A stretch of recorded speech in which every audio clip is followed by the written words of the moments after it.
donc inauguration de l'hôtel du département, ça s'appelle comme ça. Hein.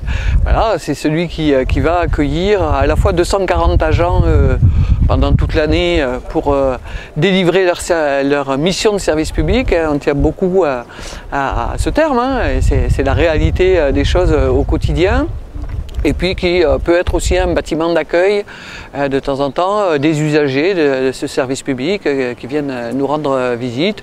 Évidemment les élus, puisqu'il y a une aile qui est dédiée aux élus. Ça s'inscrit dans un contexte où on a mis une grosse priorité et un gros coup d'accélérateur, je dirais, sur la question de la transition énergétique, hein, avec un premier pilier qui est la sobriété. Deuxième pilier, on avait dit, bon, il faut qu'on reste aussi attaché à avoir des projets de production d'énergie complémentaires, mais qu'on soit en capacité d'analyser objectivement. Donc c'est une grille d'analyse de 45 critères et les projets doivent répondre à ces 45 critères. Et c'est donc quelque part un cahier des charges de ces futurs projets qui peuvent émaner sur le territoire. Et on est souvent sollicité. Alors les uns pour dire il faut y aller, les autres pour nous dire qu'il ne faut pas y aller. Hein. Vous connaissez le sujet. Donc pour nous, l'histoire rentre dans ce cadre. Et puis un troisième point qui me paraît important, c'est qu'on dit on fera jamais bien tout seul, on fera mieux avec les autres. Et donc on a créé un pacte d'engagement on souhaite engager les communes et les communautés de communes dans cette dynamique-là. Alors pas simplement en signant un papier, mais en réservant un fonds particulier qui est sur la sobriété. C'est un fonds sobriété énergétique, hein. Donc on parle bien d'isolation, etc.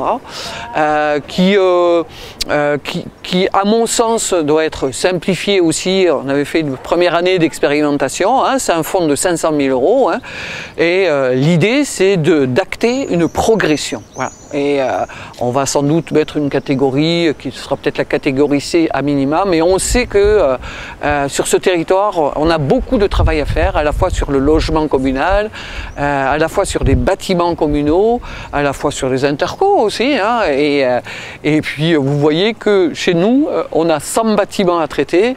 Celui-là, bon, c'est un des premiers qui sortent, hein, parce qu'on a déjà traité des collèges, hein, et dans ces 100 bâtiments, on s'est fixé les bâtiments les plus énergivores, mais avant toute chose, les 15 collèges du département seront traités de façon à ce qu'on accueille dignement et je dirais dans de bonnes conditions nos collégiens, voilà, même si on y consacre des travaux de façon régulière.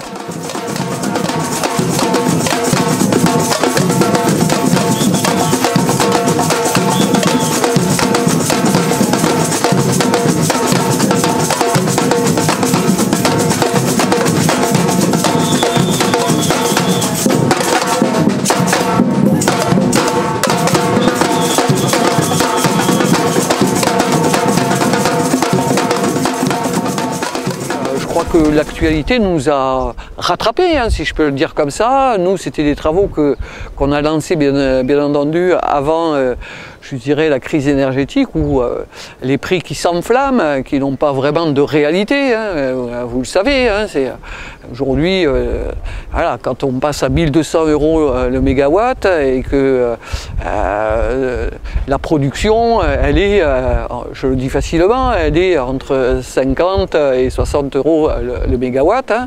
On est nous-mêmes propriétaires de 2 petites centrales, hein, et on revend à 70 € le mégawatt. Alors certains achètent à 1200, donc il y a peut-être un sujet. Bon voilà, il y a tellement un sujet qu'on s'est dit, quatrième axe, on se concentre aussi là-dessus. On fait un groupement d'achat local, département, et puis c'est périphérique, c'est-à-dire des syndicats mixtes sur lesquels on est impliqué, mais aussi les maisons de retraite qui le souhaitent, et des collèges, et on a récupéré dans ce groupement 14 collèges sur 15, hein, c'est bien, hein, en leur disant il y a un vrai enjeu à mieux savoir acheter, et dans l'idée aller vers quelque chose qui serait produire local, ce qu'on fait déjà pour 25% de notre production, et consommer local, c'est-à-dire consommer de l'électricité ariégeoise. C'est au moins acheter l'électricité ariégeoise. Bon, l'électron qui arrive, là, je ne maîtrise plus la situation. Mais dans la façon d'acheter, vous savez qu'on achète en gros cette électricité, hein, ça paraît assez délirant, c'est-à-dire qu'on n'achète pas au jour le jour, hein, mais on achète justement pour les 2 ans, les 3 ans après, se dire qu'on va chercher cette électricité chez les producteurs ariégeois et on la consomme ici.